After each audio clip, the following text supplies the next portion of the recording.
На войне с COVID-19. Подкаст доктора Владимира Мартова.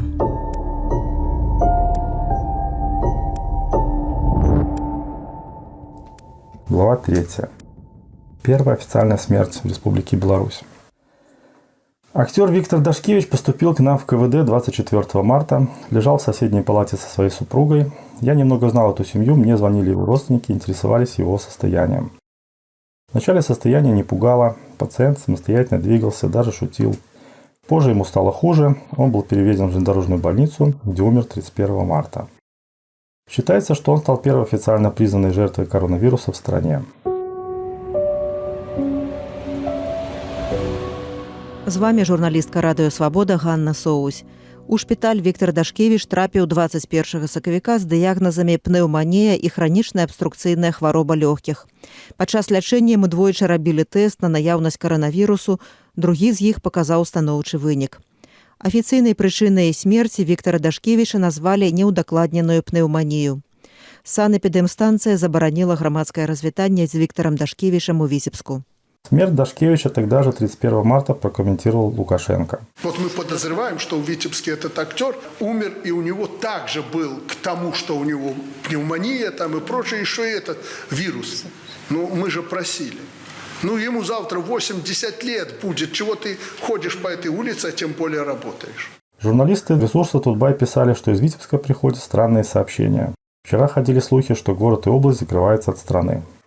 Тады ж журналісты «Свабоды» прыехалі ў Витебск і пагутарылі з людзьмі. Как бы никто не принимает никаких мер, и людям ничего не говорят об этом. Нам сегодня на парах сказали, то, что это выдумки говорят такие. по телевидению, отличается от того, что пишут в интернете. Да. То, что говорят люди, отличается от того, что говорят в СМИ еще. Я сам уже пытаюсь уехать отсюда, чтобы подольше, пока с коронавирусом не утихнет все. То, что поступает по телевидению, то мы слушаем новости, вот это только и знаем, и все. Мне тяжко сказать, что отбывается в городе, потому что нема никакой информации. А то, что ведаю, это что из интернета.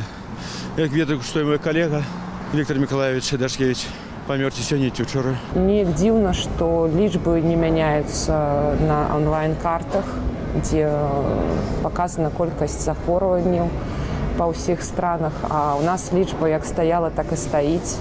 Я чую, што многа хто параўноўвае гэта з сітуацыяй з Чарнобылем, калі нам таксама не казалі праўду. Беларуская афіцыйная статыстыка ад каранавірусу неістотна мянялася ад пачатку пандэміі. 31 марта Лукашенко отправил в Витебск министра здравоохранения Караника и группу специалистов. «Я не говорю, что там катастрофа какая-нибудь. Нет», – прокомментировал Лукашенко. Вообще Лукашенко за период коронавирусной пандемии наговорил много чего. То он бросался помогать министру Каранику и был готов вместе с ним поворачивать больных. То он говорил винтить дырочку для ордена Косинцу за победу над ковидом.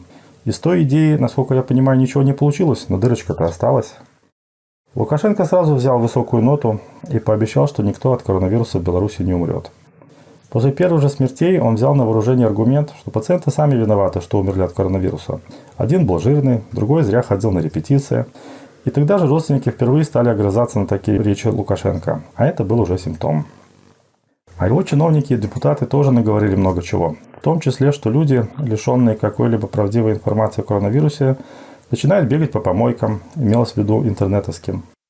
С учетом нового эзопового языка родилась шутка. Скоро будут писать: за вчерашние сутки количество людей, которым рекомендовано покататься на тракторе, увеличилось на 14 человек.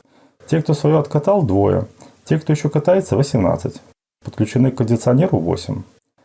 Процесс тем временем двигался своим чередом. Про то, чтобы взять его под контроль, не могло быть и речи. У гэты час у Менску рыхтаваліся да святкавання Дня перамогі. Рабочыя ўзводзілі трыбуны да параду 9 траўня. Александр Лукашенко запэўніў, што, цытую, тэма святкавання юбілею вялікай перамогі не згубіцца ў негатыўным інфармацыйным патоку ў сувязі з распаўсюдам каранавірусу. У інтэрнэце людзі збіралі подпісы з прапановай забараніць рэпетыцыі правядзення вайсковага параду 9 траўня ў Менску ў сувязі з пандэміяй. Гэта не дапамагло. Парад правядуць. Людзей у масках сярод удзельнікаў будуць адзінкі. Глава 4. Паника. В конце марта эпидемия начала захватывать Витебск с пугающей всех быстротой. Предпринимаемые меры были явно недостаточны, во многом ошибочно. Важно, что массово заболевали медики. И дело не в том, что было как-то особенно жалко медиков, а потому что вскоре выяснилось, что некому оказывать помощь. Слегли нейрохирурги, слегли лор-врачи, слегли специалисты компьютерной томографии. Специалисты заболевали целыми отделениями, целыми профессиями. Уже тогда я задавал себе вопрос, кто принимает все эти явно ошибочные решения по распределению потоков пациентов? Какова их компетенция? Как они оказались на своих высоких и ответственных постах? Где специалисты? Почему нельзя было все сделать по уму? В конце концов, паника возникает не тогда, когда бойцам раздают винтовки с патронами, а когда винтовки как раз не раздают, хотя звуки боя неуклонно приближаются. Пациентов кожвендиспансеры, которым становилось хуже и которым была показана респираторная поддержка, переводили кого в так называемую железнодорожную больницу, она давно уже называется не так, кого во вторую городскую. Из реконструкции здания второй городской на Марковщине ее реанимация переехала в здание тубдиспансера, совсем для этого не приспособленное. В железнодорожную больницу был переведен и актер Дашкевич, где умер. Железнодорожная больница также не была защищена и не была подготовлена должным образом. Ни с точки зрения защиты медперсонала, ни с точки зрения обеспечения силами и средствами для оказания медпомощи в условиях пандемии. Вал инфекционных пациентов без доказанной коронавирусной инфекции, заболевшие среди медперсонала, заведующая отделением реанимации железнодорожной больницы Радевич металась по больнице в попытке хоть кому-то помочь. Дежурила круглыми сутками, не уходила домой, боялась принести заразу родным и близким.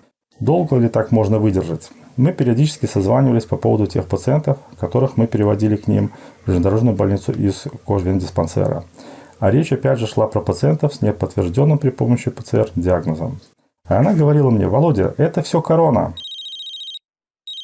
Кажется, 28 марта в субботу мне позвонил главный анестезиолог-реаниматолог области Гончаров и сказал, что наши бдения в кожвендиспансере прекращаются, что нужно помочь железнодорожной больнице, подменить Радевич.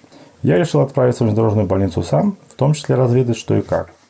Созвонившись с Радевич, я сообщил, что отправляюсь к ним сам. Гончаров перезванивал. «Тебе что, больше отправить некого?» В итоге моей поездке по каким-то причинам дали отбой.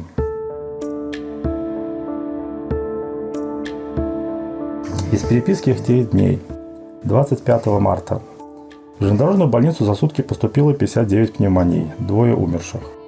30 марта. Сегодня про Витебск и область рассказывают какой-то ужас ужасный. 31 марта. Все хорошо, готовимся. Как говорится в сольфеджио, громко и немного нервно. В Минске в поликлиниках стоят милицейские посты. А в Витебске ситуация вышла из-под контроля. Это ужас, которого не удалось избежать по известным причинам. Во всех статьях и строк сквозит их отношение к людям. Помойки и перегар – 2 шедевра. Но мы выдержим, иначе они здесь главные, а это неправильно. Анекдот тех дней. Я готов ради тебя на все. Даже приехать – не перегибай. А вот анекдот более позднего времени. А ведь раньше можно было курить в барах. Папа, а что такое бары? Папа, а почему ты плачешь? І яшчэ адна смерць. Жыхарка Віцебску Александра Чэпік памерла 30 сакавіка ў гарадской лякарні. У пасведчанні аб смерці было напісана «Іншая вірусная пнеўманія, COVID-19». Вот что рассказала Свободе дочка небожчицы. Мама позвонила мне и сказала: «Наталья, я еду сдаваться врачам». Я спросила, что случилось, еще повысилось. Она говорит, 40. Выявился, как мне эпидемиолог, врач сказала, фрагмент коронавируса. Но когда я позвонила потом лечащему врачу в железнодорожную больницу и сказала про этот фрагмент, они тоже задали такой же вопрос, как и вы. Что значит фрагмент? Это коронавирус. Тады ж беларусы накіравалі 2 петыцыі ў Сусветную арганізацыю здароўя. Петыцыю «Памажыце Беларусі перажыць COVID-19» адрасавалі генеральнаму дырэктару САС. Там пішуць, што ёсць все падставы меркаваць, што ўлады утойваюць рэальную інфармацыю ад грамадзянаў і САС. Звесткі Мінздароўя разыходзяцца з тым, што ананімна паведамляюць медыкі, якіх прымушаюць падпісваць паперы аб невыдаванні звестак, гаворыцца ў петыцыі. Яшчэ адна петыцыя была звязаная з распаўсюдам каранавірусу ў Беларусі. У ёй Сусветную арганізацыю здароўя просяць паспрыяць, каб у Беларусі ўвялі карантын. Карантин от пачатку пандемии улады не уводили ніколі. Глава 5. Между делом. Командировка в СИНО. 4 апреля 2020 года моя коллега из БСМП, Юлия, была направлена в командировку в СИНО. Там, как обычно, не хватало своих врачей, и такие командировки стали в последние годы обычным делом. До того 2 недели в СИНО отработала другая моя коллега. Юля приехала, увидела реанимацию, в которой вперемешку лежали что коронавирусные, что не коронавирусные пациенты, увидела отсутствие средств индивидуальной защиты и уехала назад. Сино вздохнула с облегчением. Оно избавилось от слишком правильного специалиста, который задавал слишком много вопросов, вместо того, чтобы просто молча работать. Потом Сино полыхнуло коронавирусной инфекцией, как и должно было быть, пациенты, медперсонал. Юлия у нас, вернувшись, не очень была настроена работать не по правилам. Важно было соответствовать. Она также очень беспокоилась, как бы не принести заразу домой. Позже специально для специалистов, врачей и медсестер администрацией были выделены номера в гостинице «Двина». Вскоре Юля включилась в работу в красной зоне.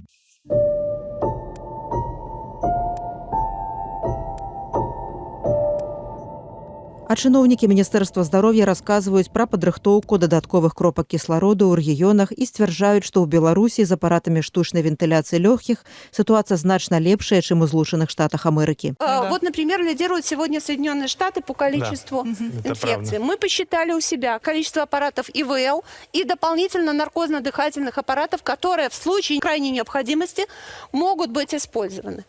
На 100 тысяч населения у нас 38 таких единиц аппаратов. Да?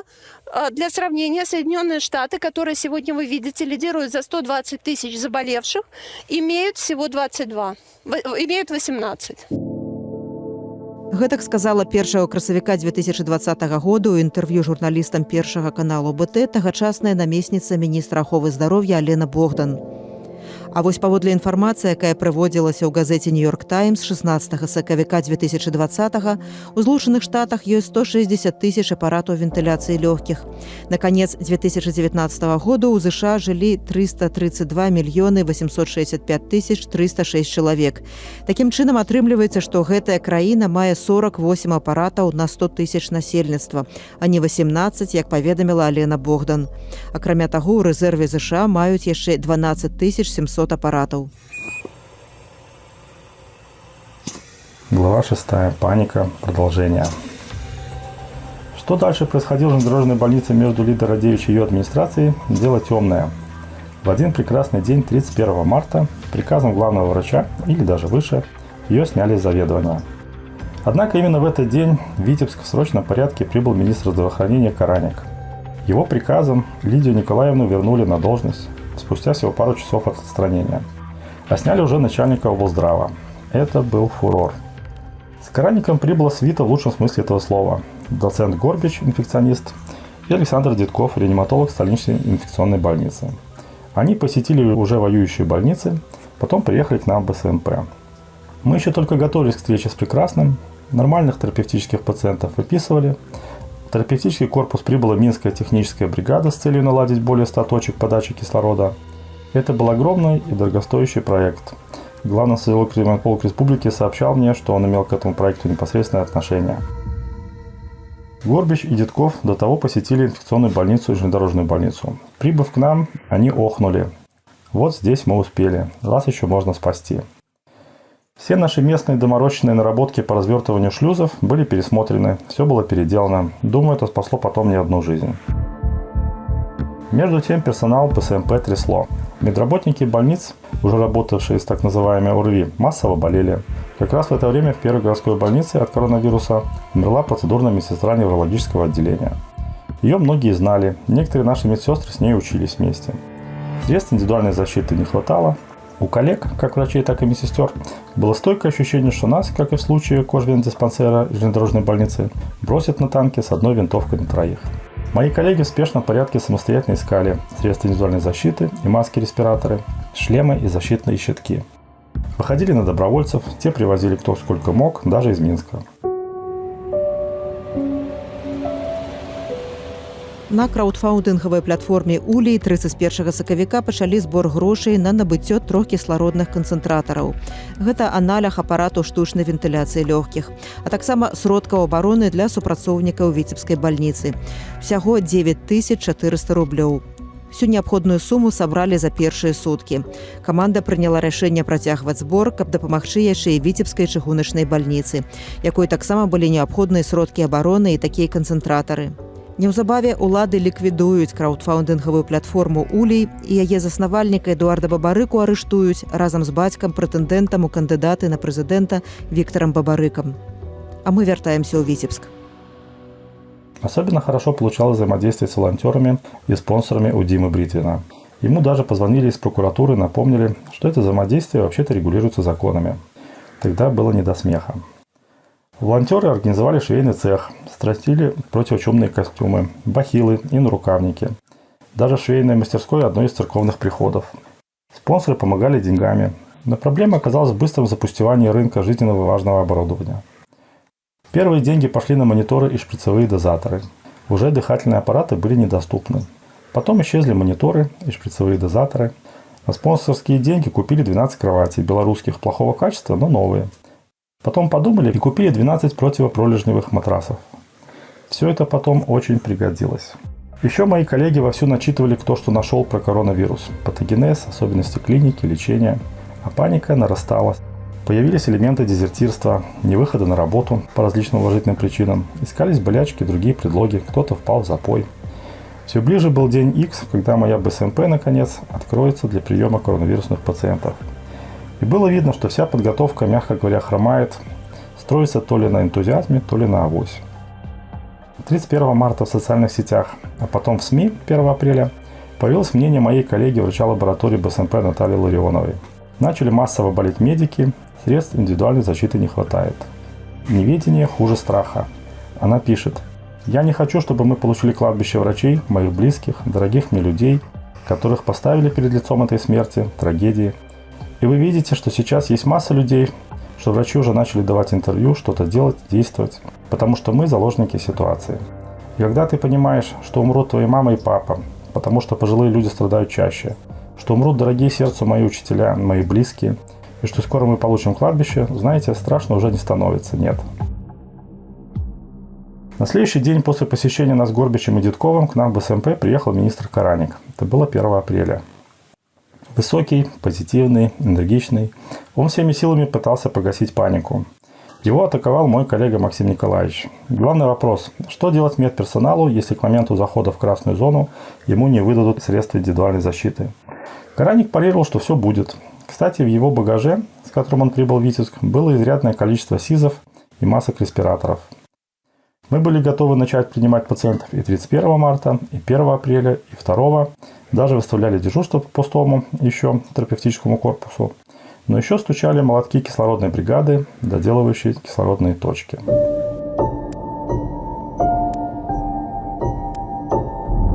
Доктор Мартаў на вайне з COVID-19. У наступным выпуску. Смерць медсястры. Дзяжурствы ў чумным бараку. 9 смерцяў пацыентаў за 1,5 тыдні.